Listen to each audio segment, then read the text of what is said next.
అందరూ నమస్కారం అండి. నా పేరు సురేష్.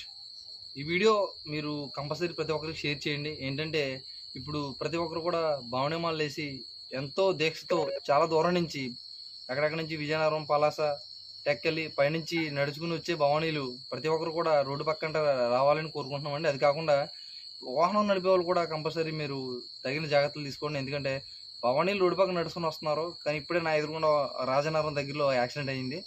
ఒక భవానీని ఒక డస్టర్ కారు గుద్దేసి వెళ్ళిపోయింది. అయితే కాలుకి ఫ్రాక్చర్ అయింది. కారు ఎవరైతే కారు డ్రైవర్ ఉన్నాడో ఆపలేదు కారు. వాల్వో బస్సుకు సైడ్ అయిపోయి గుద్దేసి వెళ్ళిపోయాడు. అదేవిధంగా భవానీలు ప్రతి ఒక్కరు కూడా ఈ వీడియో షేర్ చేయండి. ఏంటంటే ఎంతో భక్తితో మీరు విజయవాడ వెళ్తున్నారు. ఇంట్లో ఫ్యామిలీ మెంబర్లు అందరినీ చెప్పి అమ్మ నేను తిరిగి జాగ్రత్తగా వస్తానని చెప్పేసి ప్రతి ఒక్కరు వెళ్ళడం జరుగుతుంది. అయితే ఈ వాహనదారులు ఎవరైతే ఉన్నారో కొద్దిగా మీరు జాగ్రత్తగా ఈ 2 నెలలు కొద్దిగా